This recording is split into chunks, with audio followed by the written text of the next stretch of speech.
अस्सलाम वालेकुम नाज़रीन, मैं हूं मोगीस अली और मेरे साथ मौजूद हैं आज उमर इनाम साहब। उमर इनाम साहब से पूछेंगे कि आसिम सलीम बाजवा साहब पर इल्ज़ामात जो हैं उनकी शिद्दत में इजाफ़ा होता जा रहा है और पूछेंगे कि क्या आसिम सलीम बाजवा साहब को एक प्रेस कॉन्फ्रेंस करके दलाइल के साथ तमाम इल्ज़ामात का क्या जवाब नहीं दे देना चाहिए।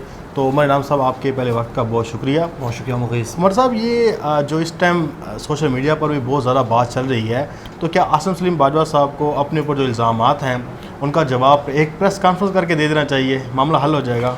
नहीं मुगीस, माजरत के साथ मेरे पॉइंट ऑफ व्यू से आपको भी इख्तलाफ हो सकता है, सब दोस्तों को इख्तलाफ हो सकता है, लेकिन मेरा जो पॉइंट ऑफ व्यू है वो ये है कि आसिम सलीम बाजवा के ऊपर जो इल्ज़ामात हैं या अहमद नूरानी की शख्सियत है वो ये डिज़र्व नहीं करती कि उसके ऊपर एक फुल फ्लैज प्रेस कॉन्फ्रेंस करें।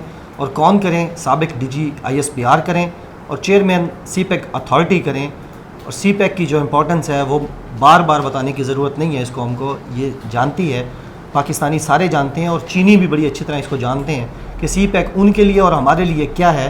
और जो उसका चेयरमैन है और उसका ये बैकग्राउंड भी है कि वो DG ISPR रहा है और बड़ा एक्टिव DG ISPR और बड़ा मशहूर DG ISPR रहा है, उसके ऊपर अहमद नूरानी जैसे बंदे की फ़ाइल की गई स्टोरी और फैक्ट फोकस जैसी वेबसाइट पर लगाई गई स्टोरी और फिर जिन लोगों ने उसे प्रमोट किया, वो गुल बुखारी हो, वकास गुराया हो, आतिफ तौकीर हो, हुसैन हक्कानी हो, ये तमाम लोग डिज़र्व नहीं करते कि इतनी अहम शख्सियत जो मुल्क की सलामती के साथ और मुल्क की तरक्की के साथ जुड़ी हुई शख्सियत है, वो इन लोगों को 500-500 रुपये वाली वेबसाइट पर लगे जो इल्ज़ामात हैं उनकी सफाई देने के लिए वो और बैठ कर फुल फ्लैज प्रेस कॉन्फ्रेंस करें।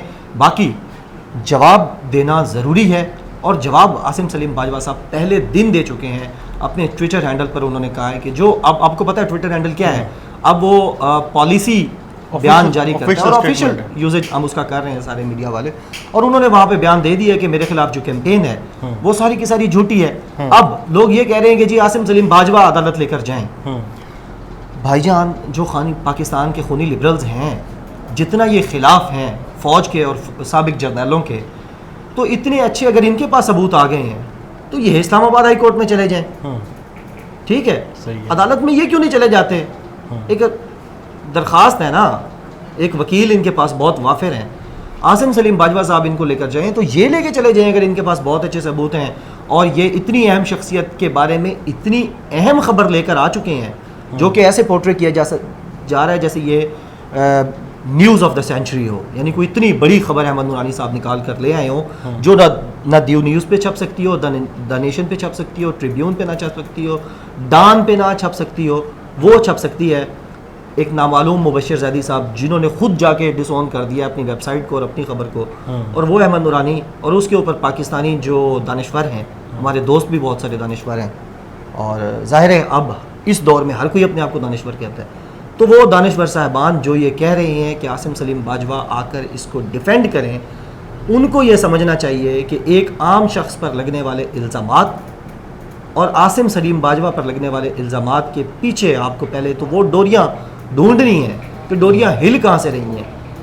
क्या वो सारा का सारा कंटेंट गौरव वारिया की वीडियो वाला नहीं है? उसके ऊपर 2 महीने तक वो लोग खेलते रहे हैं और सब कुछ करते रहे हैं, वही अगर पाकिस्तानी लेकर आएँ और फिर हम ये एक्सपेक्ट करें कि मुल्क की सलामती से जुड़ी एक अहम शख्सियत वो अहमद नूरानी को के इल्ज़ामात के ऊपर जिनका ना कोई सर है ना पैर है, और जो झूठ ये बोलते हैं कि 99 कंपनीज हैं जबकि वो 99 फ्रेंचाइजेज हैं, एक ही कंपनी की 99 फ्रेंचाइजेज हैं और उसको वो ये कह रहे हैं कि वो कंपनीज हैं।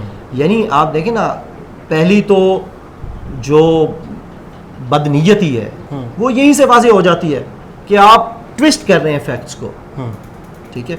और दूसरा, कोई अगर आपके पास बहुत ज़्यादा कोई सबूत है, आपने बहुत बड़ी इन्वेस्टिगेटिव स्टोरी लेकर आए हैं जो पाकिस्तान की तारीख का धारा बदलने लगी है, तो आप ले जाएं अदालत में, आप जाके फांसी लगवा दें आसिम सलीम बाजवा को। हमने कोई करप्शन का दिफा तो नहीं करना ना, या करप्ट लोगों का दिफा करना है। करप्ट नवाज शरीफ हो, आसिफ जरदारी हो, या आसिम सलीम बाजवा हो, या कोई भी जर्नल हो, इस मुल्क के जज हों, जर्नल हों, आप जैसे साफ़ी, मेरे जैसे साफ़ी हों, या इस मुल्क में फ़ौजी जर्नैल हों, करप्ट जो भी हो, मैं तो ये कहता हूँ कि उसके लिए फांसी की सज़ा होनी चाहिए। उसको जुम्मा नमाज के बाद जो शहर के चौराहे हैं ना, वो उसको वहाँ लटकाना चाहिए। बिल्कुल, हम आसिम सलीम बाजवा की ये डिफेंड नहीं कर रहे, लेकिन चूँकि हम इंटरनेशनल रिलेशंस के स्टूडेंट हैं, इंटरनेशनल सिक्योरिटी को, मुल्क की सलामती को और इन सब चीज़ों को अगर आप मिला कर देखें तो फिर आप एक गैर मामूली और एक इंतहाई बेहुदा जो इल्ज़ाम है उसके ऊपर आप नेशनल सिक्योरिटी की जो सेटिंग है उसको ये नहीं कि दरम बरम कर देते हैं। 27 फरवरी की रात आप पे जब हमला हुआ था तो क्या आपने फौरी रिटेलिएशन की थी?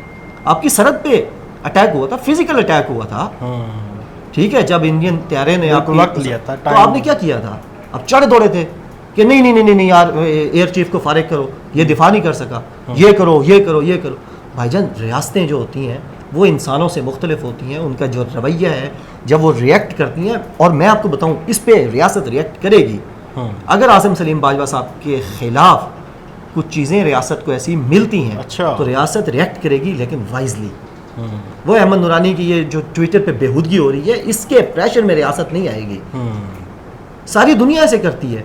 अभी मुझे कल ईसा नकवी साहब बता रहे थे कि जब जनरल कासिम सुलेमानी को धोखे से इराक बुलाकर शहीद किया गया तो हमने क्या देखा था कि ईरान ने फौरी जंग छेड़ दी थी।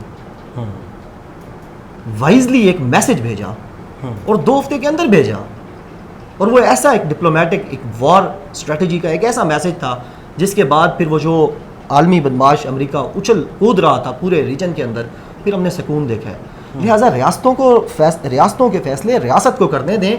आप जैसे और मेरे जैसे अरस्तु जो नए नए बस एक ट्राइपॉड लेते हैं, एक कैमरा लेते हैं, एक माइक लेते हैं और बन जाते हैं पाकिस्तान के आलमी सलामती के सबसे बड़े मुशीर, तो उनको थोड़ा सा ब्रेक पे पाँव रखना चाहिए आसिम सलीम बाजवा के मसले पर। और मैं ये फिर कहता हूँ कि मेरी नाक़िस राय में आसिम सलीम बाजवा को इसके ऊपर अपनी क्लैरिफिकेशन में प्रेस कॉन्फ्रेंस नहीं करनी चाहिए। अच्छा उमर इनाम साहब, आसिम सलीम बाजवा साहब का केस देखें तो उनका जितना ये प्रोपेगेंडा हुआ है उसके अंदर बहुत से जो मुहब्बे वतन लोग हैं वो भी इसकी लपेट में आए हैं। बिल्कुल ऐसे। वो भी मतलब है कि ये कहने लग गए कि इनको इस्तीफ़ा दे देना चाहिए, ओहदे से अलग हो जाना चाहिए, इमरान खान को फ़ौरन एक्शन ले लेना चाहिए। आपने जैसे कहा कि इसके ऊपर लिया जाएगा एक्शन, लेकिन वाइजली लिया जाएगा, टाइम के साथ दिया जाएगा। इस वक्त जो CPAC के वो चेयरमैन हैं, वो अथॉरिटी के चेयरमैन हैं, अगर उनको इस तरह से अचानक से निकाल दिया जाता है तो CPAC के ऊपर कितना इम्पैक्ट पड़ता है, भारत के अंदर क्या मैसेज आएगा, अमेरिकन्स कैसे खुश होंगे और चीन इसको कैसे देखेगा कि एक CPAC का चेयरमैन एक स्टोरी की बिहाव पर उसको फ़ौरन एक्शन लेकर आपने बाहर कर दिया या उसके ऊपर करप्शन एलिगेशन है। इसका मतलब है CPAC में करप्शन हुई है, ये लोग कहेंगे, तो इसका कितना इम्पैक्ट होगा और उससे लोग कितने मुतासिर हो रहे हैं इस प्रोपेगेंडे से। आपने जैसे देखा कि बहुत से लोग लपेट में आए हैं, तो इस पर आपका क्या मौक़िफ़ है? मुगीज़, जब हम गुफ्तगू करते हैं ना 5th जनरेशन वॉरफेयर पे, तो 5th जनरेशन वॉरफेयर क्या है?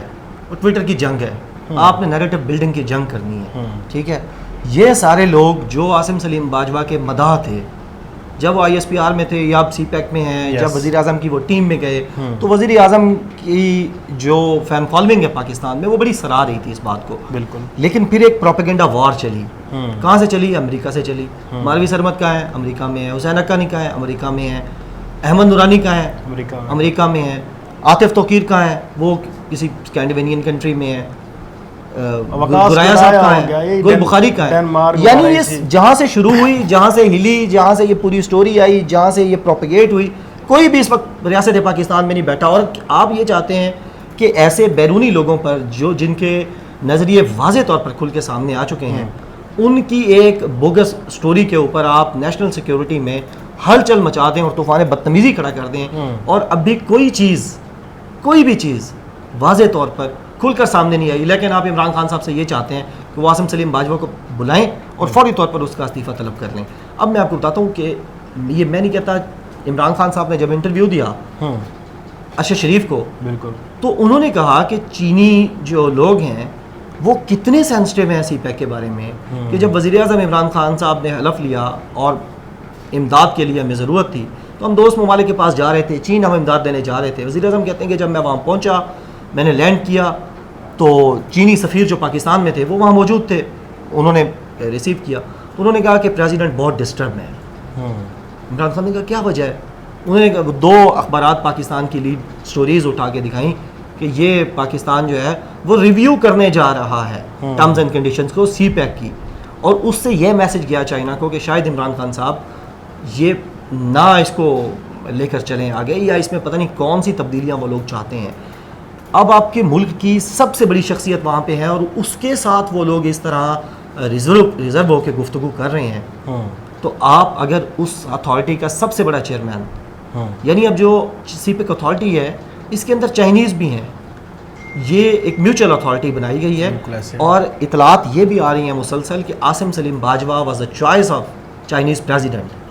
अच्छा। चाइनीज़ प्रेसिडेंट की तरफ से कहा गया था कि जो सीपैक अथॉरिटी आप बना रहे हैं इसके चेयरमैन आसिम सलीम बाजवा हों, क्योंकि जब ये कमांड जो नदरन कमांड है हमारी उसको लीड कर रहे थे बलूचिस्तान के अंदर, तो ये सीपैक जो वहाँ पे, क्योंकि इंसर्जेंसी बहुत ज़्यादा है बलूचिस्तान में, बहुत ज़्यादा मसले मसाइल सामने आ रहे हैं, तो वो उस वक्त उनकी प्रोटेक्शन में या चाइनीज़ जो इंटरेस्ट थे उसके साथ पाकिस्तानी इंटरेस्ट को मिलाकर जो उन्होंने वर्कआउट किया वो उनको पसंद आया और उन्होंने कहा कि जी आप हमें मज़ीद भी इस पे काम करने के लिए ये दें।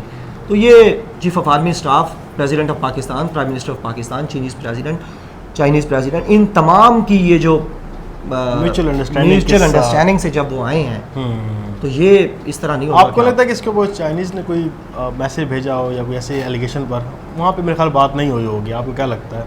इसके ऊपर उन्होंने जो अगर मैसेज भेजा भी है तो वो ये है कि आप इसको देखें, वाइजली देखें, वो भी देख रहे हैं क्योंकि वो भी इसके अंदर हैं, सारी चीज़ें कर रहे हैं, तो वो इसको देख रहे हैं और अगर इसमें कोई चीज़ ऐसी है, हम पता है अगर फौरी तौर पे एक्शन लें ना तो भारत को हम खुश करेंगे और सीपैक मुतासिर होगा। आसिम सलीम बाजवा को हटाने से सीपैक ज़रूरी तौर पर मुतासिर होगा और बहुत ज़्यादा जो डिस्टर्बेंस है, जो मसले मसाइल हैं, जो परेशानी है वो चीन के अंदर फैलेगी, जिससे बचने के लिए पाकिस्तान ने यह किया है कि ना ISPR ने उसको इम्पोर्टेंस दिया है, ना आपके फॉरेन ऑफिस ने दी है, ना उसको इंटीरियर मिनिस्ट्री ने दी है, ना आसिम सलीम बाजवा उसको इम्पोर्टेंस दे रहे हैं। लेकिन आप जैसे और मेरे जैसे जो यूट्यूबर्स हैं वो चाहते हैं कि आसिम सलीम बाजवा को फौरी तौर पर लटका दिया जाए। बहुत शुक्रिया उमर इनाम साहब आपके वक्त का। नाज़रीन, आपने उमर इनाम साहब की गुफ्तगू सुनी होगी, उम्मीद है आपको पसंद आई होगी। मुझे दें इजाज़त और उमर इनाम साहब के भी साथ अल्लाह हाफ़िज़। पाकिस्तान जिंदाबाद।